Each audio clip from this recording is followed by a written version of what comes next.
오늘은 마가복음 1장 1절을 보시겠습니다.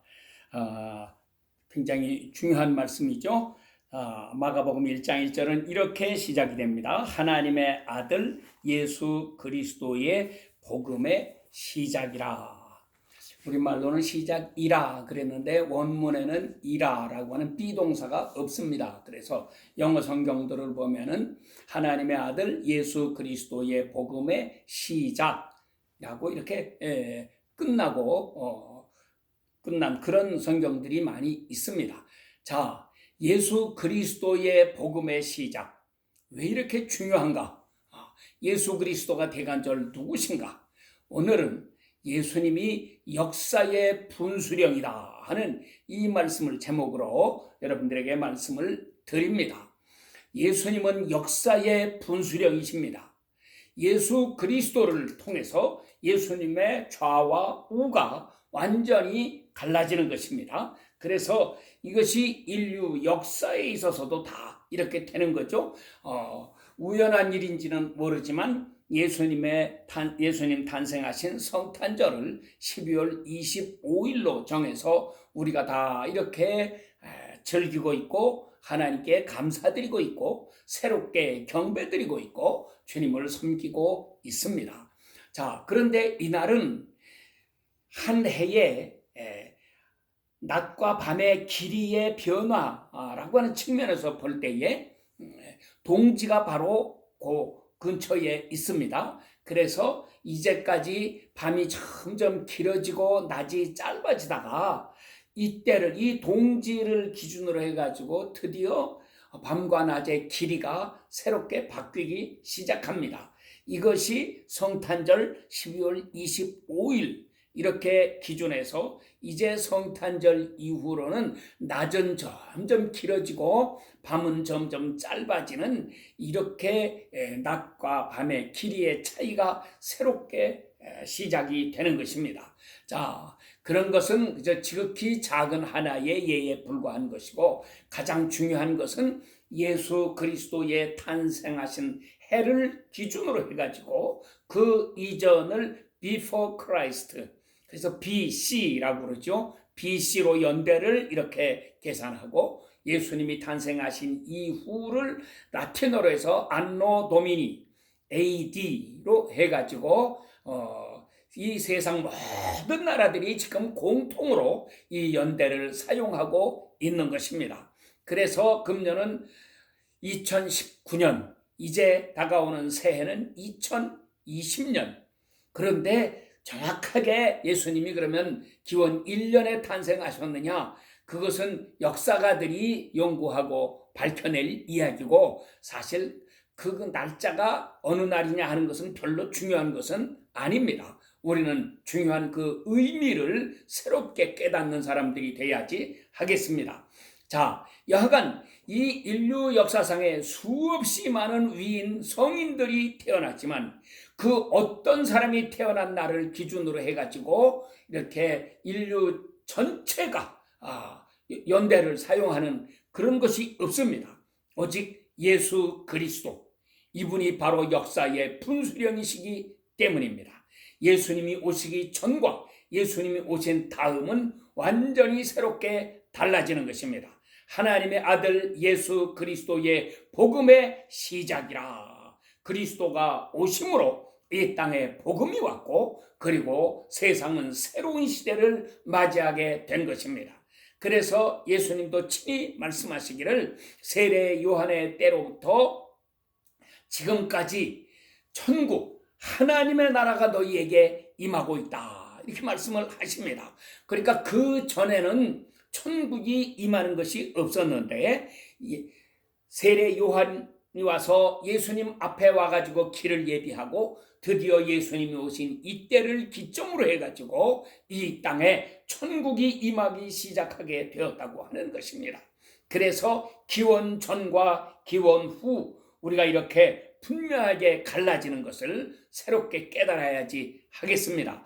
예수님이 얼마나 중요하신 분인가를 우리가 마음에 깊이 새겨야 합니다. 예수님이 십자가에 못 박혀 돌아가실 때에 우편과 좌편에 강도들 둘이, 똑같은 사형수 둘이 같이 십자가에 못 박혔습니다. 우리 모든 인류는 전부가 사형수입니다. 이 세상 법정에서는 사형수라고 하지 않았지만, 그러나 우리는 하나님 앞에서 다 이미 죽음을 선고받은 사람들이고, 단지 언제 죽을지, 그 사형이 언제 집행될지를 알지 못하고 그냥 막연하게 살아가고 있는 것일 뿐입니다. 그런데 예수님이 십자가에 못 박히실 때에 이 예수님 좌우편에 두 강도가 같이 못 박혔습니다.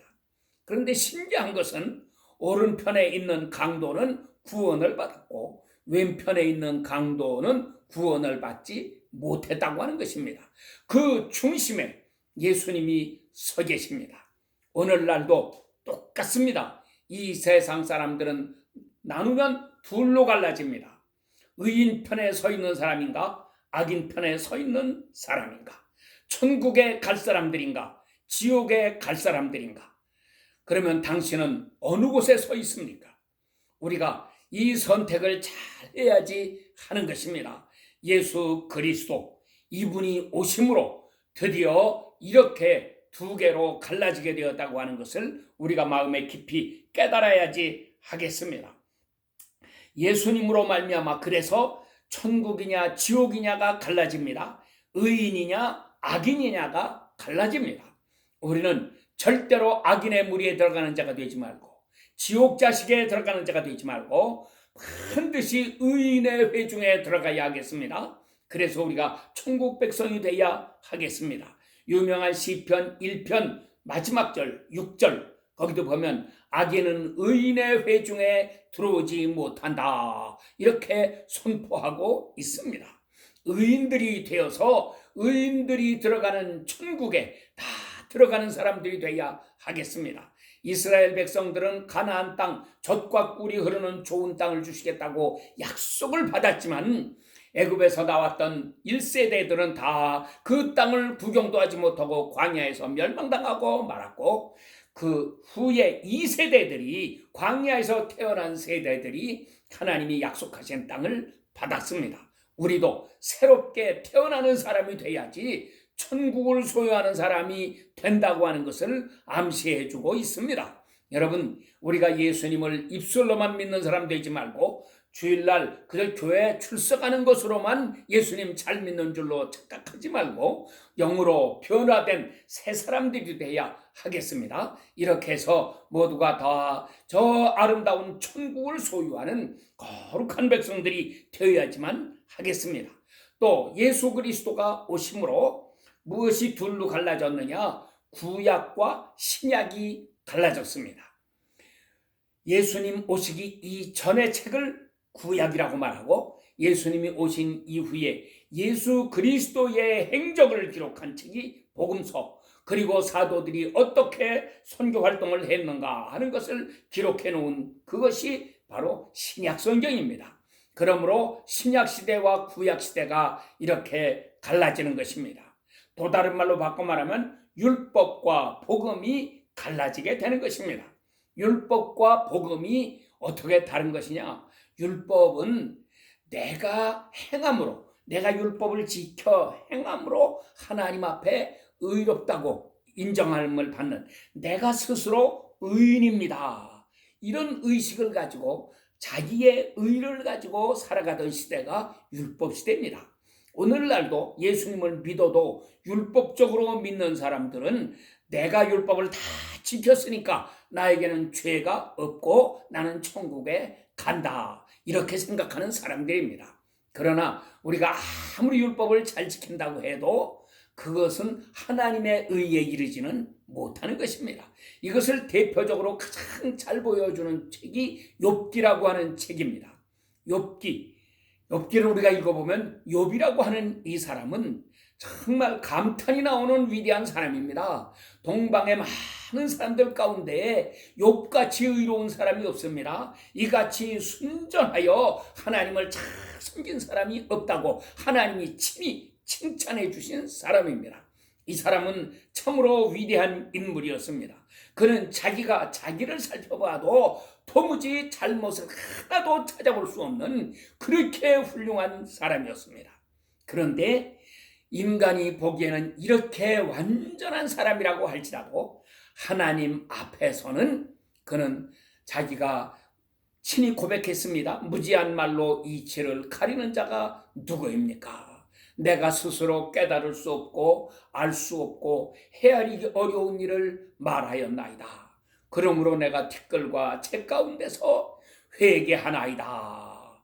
이것이 욥기 42장 마지막 장에 나오는 클라이막스입니다.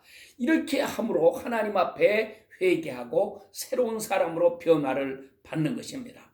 그래서 이전에 받았던 복보다도 갑절나되는 큰 복을 하나님은 욥에게 내려주시고 이 욥기를 통해서 인간의 의로는 구원받을 수 없다고 하는 것을 새롭게 우리에게 깨우쳐 주십니다. 인간들이 제 아무리 의롭다고 할지라도 인간의 의라고 하는 것은 아무것도 아니다.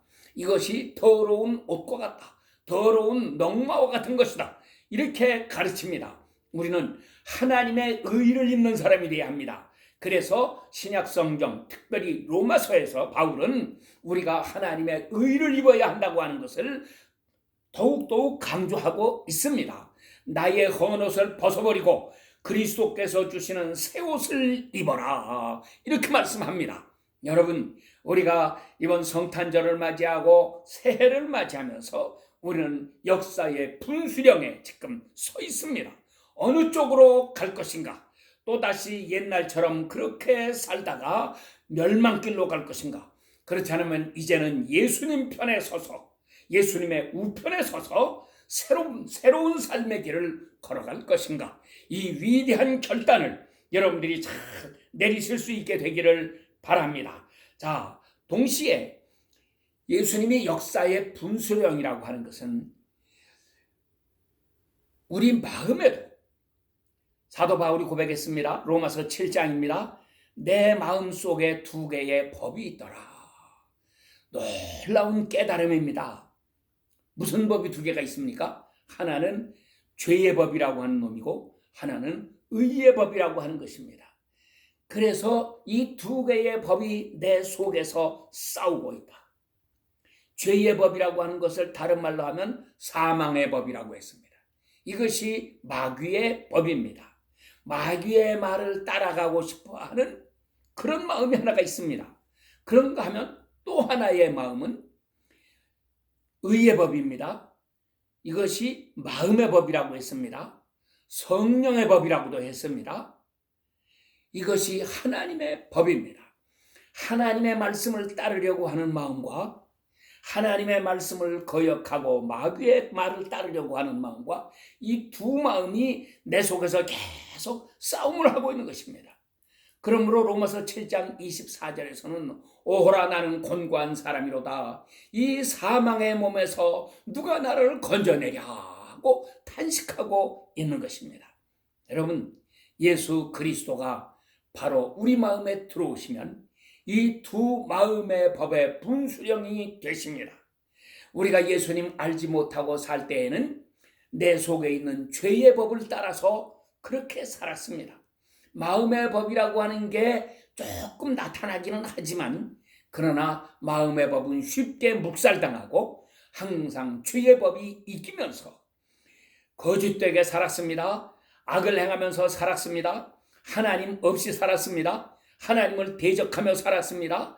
이것이 구약의 유대인들의 모습인 것입니다. 그들은 참 선지자가 나타나면 다 죽였습니다. 예수 그리스도께서 이 땅에 찾아오셨지만 알아보지 못하고 십자가에 못 박아 죽였습니다. 지금도 악인들은 이렇게 하나님 잘 섬기는 사람을 시기하고 질투하고 죽임으로 자기들이 만족을 느끼고 그러면서 자기들을 잘났다고 하면서 살고 있는 것입니다. 이러한 두 개의 법이 내 속에서 싸우고 있는 가운데 예수님이 우리 마음에 찾아오십니다. 그래서 분수령이 되십니다. 그래서 옛날 주님이 오시기 전에는 우리가 죄의 법을 따라서 살아가므로 마음의 법을 묵살하고 마음의 법을 짓누르고 그래서 육신의 소욕을 따라서 살아갔지만 그러나 예수님이 우리 마음에 들어오시게 되면 완전히 새 사람으로 변화를 받게 되는 것입니다. 마음의 법이 드디어 이기기 시작합니다. 성령의 법이 내 속에 밝게 세워집니다. 그래서 악의 세력을 이길 수 있는 사람이 되는 것입니다. 첫사람 아담과 하와는 선악과를 따먹지 말라고 하는 하나님의 명령을 받고도 제대로 지키지 못하고 결국 선악과를 따먹어서 인류를 죄 가운데 떨어뜨렸습니다. 마귀에게 다 굴복하도록 만들어 놓고 말았습니다. 영원한 지옥에 떨어질 수밖에 없는 불행한 인류가 되고야 말았습니다. 그러나 예수님이 오셨습니다. 그분이 우리 마음에까지 찾아오십니다. 그래서 이제는 더 이상 죄의 법을 따르지 말고 마귀의 말에 속지 말고 성령의 인도하심을 따라서 성령의 능력으로 살아가는 사람이 되라 말씀을 하십니다. 여러분, 성령 충만함을 받으시기 바랍니다. 주님이여 내 마음에 찾아와 주시옵소서. 주님 내 마음에 오셔서 나의 주인이 되어 주시옵소서. 나의 발걸음을 인도해 주시옵소서. 나도 주님을 기뻐하고 주님과 동행하는 사람이 되게 하시옵소서. 악한 마귀의 온갖 흉계를 깨뜨려버리고 날마다 승리하며 살아가게 하시옵소서. 은혜와 진리가 충만하신 주님께서 오늘도 우리를 찾아오시고 여러분 마음속에 아름다운 새 역사를 이루십니다. 예수님을 마음에 꼭 모시고 주님과 동행하시기 바랍니다. 날마다 승리하시기 바랍니다. 은혜 안에서 형통하는 성도들이 되시기를 축원합니다. 아멘.